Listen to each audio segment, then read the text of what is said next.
صفقة إمام عاشور للأهلي، هل هي صفقة سوبر؟ هل هي هتفيد الأهلي؟ هل تستاهل كل الضجة دي؟ وهل فعلا عاملة حرقان لجماهير الزمالك؟ اظبطوا لي لايكات السبسكرايب والشير لاصحابكم ويلا بينا نتكلم. وانا مبدئيا كده انا مشجع زملكاوي اللي ما يعرفش، بس انا هكلمك بقى بالمنطق والله مش حرقان. مبدئيا كده يعني عشان تعرف ان انا بتكلم بالمنطق وبقول كلام واقعي جدا.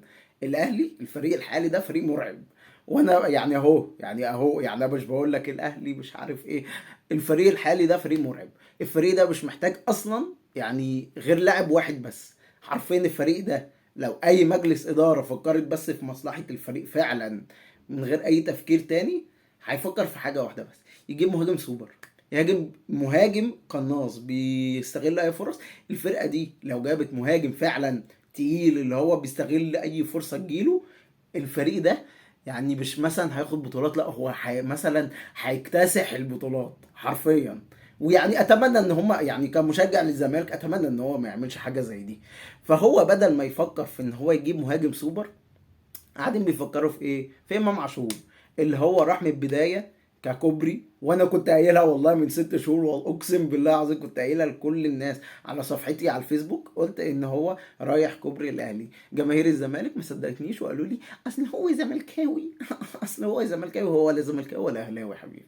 وبرضه في جماهير من الاهلي هيقول لي ده اهلاوي. اقسم بالله لا زملكاوي ولا اهلاوي، هو عبد للمال. انت هتديله فلوس هيروح للفرقه اللي هو هتديله فلوس. الزمالك لو ده كان دخل عليه في نفس الوقت مع الاهلي ودخل في المزايده، وهو ده على فكره اللي اخر الصفقه شويه، يعني الصفقه كانت شبه منتهيه الاهلي من زمان قوي. بس ايه اللي هو كان مستني ان الزمالك يدخل يزايد، مش عشان حبا في الزمالك، هو مستني اللي هيديله فلوس اكتر. فمن الاخر لا الزمالك ما دخلش، الاهلي دخل بكل تقله وهم اللي خلصوا معاه.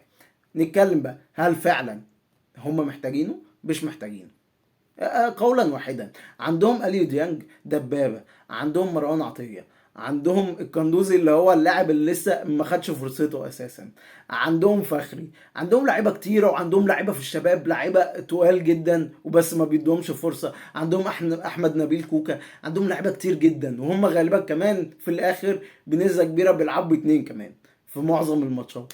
بيلعبوا باتنين، يعني هم حاليا معاهم 5 6 لعيبه وهيزودوا عليهم امام عاشور اللي هو مكان حمدي فتحي. ونتكلم بقى بصراحه، الميزه الوحيده لامام عاشور عن حمدي فتحي السن، ان حمدي فتحي كبير وده صغير. لكن غير كده حمدي فتحي بجد من اكتر اللعيبه التقيله اللي كانوا بيعجبوني جدا في الاهلي. اللي هو فعلا لو انا يعني انا مثلا لو سالوني قالوا لي من اللعيبه اللي انت نفسك تجيبها مثلا من الاهلي للزمالك لو في ايدك، كان حمدي فتحي من اللعيبه دي. اللاعب ده كان بيلعب في الثلاثه ورا، كان لاعب ممتاز جدا.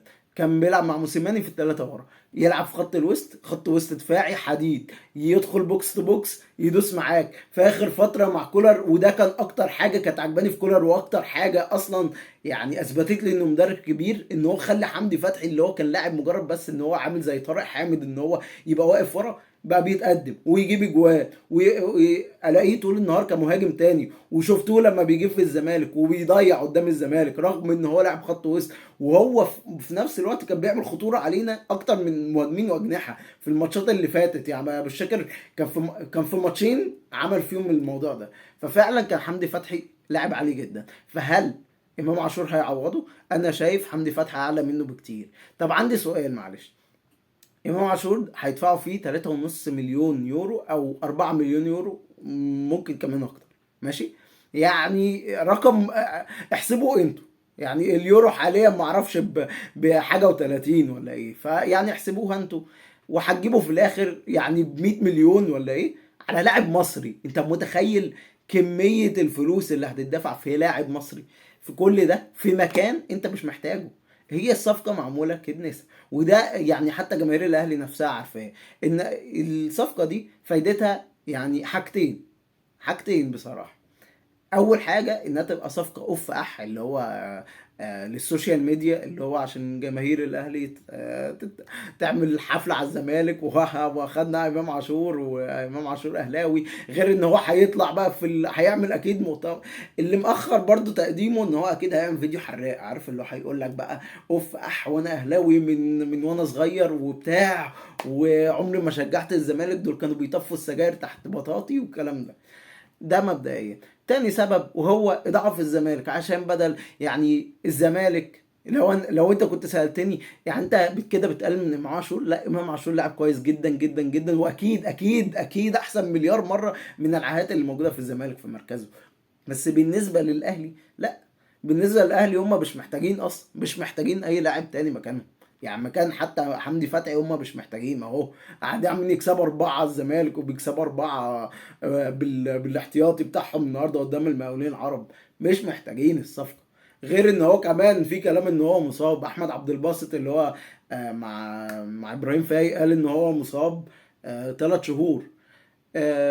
هي اكيد اصابته قربت، يعني اكيد هيرجع من اصابته قريب، لان اصابته 3 شهور دي من فترة اصابته. بس انا بتكلم هل الصفقة فعلا هتفيد الاهلي؟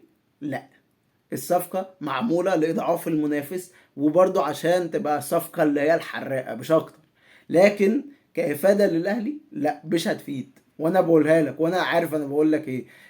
هل هياخد بطولات؟ هو كده كده هياخد بطولات. ما أصل انت معلش معلش ما ما تقوليش السنه الجايه مثلا يا امام عاشور اخد الدوري مع الاهلي، كأن مثلا الاهلي ده ما بياخدش بطولات، عارف، كأن الاهلي ما بياخدش دوري، وامام عاشور لما هيجي لهم هياخدوا الدوري.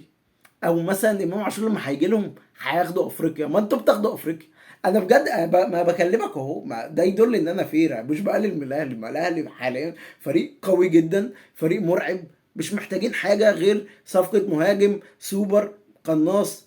هيبقوا مش هتبقى فرقه قويه، هتبقى فرقه رعب رعب رعب ازلي حرفيا. فيعني حرفيا هم مش محتاجين لا لاعب خط وسط ولا دفاع ولا الكلام ده كله، هو مهاجم واحد قدام ويخلص على كده. لكن الصفقة معمولة للحرقان مش اكتر. صفقة يعني اضرت الزمالك في فكرة ان هو بدل ما يجيبه كان لاعب خط وسط جاهز، اضرت الزمالك اكتر مما فادت الاهلي. بس كده يا شباب، ده رأيي يعني. وده وزي ما قلت لكم مش تقليل من صفقات الاهلي ومن الاهلي والكلام ده، انا بكلمك في الواقع وفرقتك اللي هي مكتسحة الدنيا يعني مش محتاجة اي حاجة. ونفس الكلام للزمالك، ويعني ليا رسالة لجماهير الزمالك: حبوا بقى ناديكوا حبيبي، حبوا ناديكوا على الاشخاص بدل ما تشجعوا لعيبه على فرقتكم، وانتوا اصلا في الاخر لمجرد يعني ان انتوا بس يعني تقولوا اصل مجلس الاداره هو السبب في كل ده. يا عم مرتضى منصور فاشل، مرتضى منصور فاشل، والمجلس كله عمل مصايب في الموسم ده بالذات. بس يعني هل مرتضى منصور مسك امام عاشور كده بالعافيه؟ ولا هتروح الاهلي، يلا هتروح الاهلي بالعافيه يلا. هو رايح بمزاجه ورايح كوبري من زمان وعارف كل الكلام ده، حتى لو مرتضى منصور مشارك وعارف الموضوع اللي هيحصل. بس ما حدش اكبر كابتن امام عاشور ان هو يروح الاهلي يعني. فما تقعدش تشجع لعيبه ما عندهاش ريحه الانتماء وتبيعك من اجل الفلوس، وتقول لي يا امام عاشور يا امام عاشور. اللاعب ده حرفيا انا بجد اقسم بالله العظيم انا من زمان انا ما كنتش بحبه بصراحه، مع انه لاعب كويس. بس انا كنت حاسس ان هو بتاع الثلاث ورقات، عامل زي كهربا كده بالظبط. هو زي كهربا. انا مش عارف بجد الناس اللي بتشتم كهربا على ايه وقاعدين بيشكروا في امام عاشور في نفس الوقت. يعني انا بصراحه مش فاهم، يعني بجد انا مش فاهم. ما هو نفس الموضوع يعني، يروح كوبري يروح ما اعرفش ايه وشغل ما هرب. ما ده كمان يعني هو قعد يطالب بان هو ياخد مرتب زي زيزو عشان يطفش، وبعد كده يروح يعمل الكوبري. هو معلش يا مع احترامي هو ما يستاهلش اصلا ياخد مرتب زي زيزو. بس كده يا شباب، ده اللي عندي بالنسبه لامام عاشور. وقولوا لي برضو رايكم في الكومنتات تحت. وعلى فكره يعني اخر حاجه عايز اقولها، انا ليا اصحاب اهلاويه والصحاب دول قالوا لي بيني وبينهم، وقالوا لي بصراحه، قالوا لي احنا مش محتاجين امام عاشور ومش مقتنعين بالصفقه، وقالوا نفس رايي ان هم محتاجين بس مهاجم سوبر ومش محتاجين اكتر من كده. بس كده يا شباب، اظبطوا لايك وسبسكرايب وشير لاصحابكم، واشوفكم على خير، والسلام.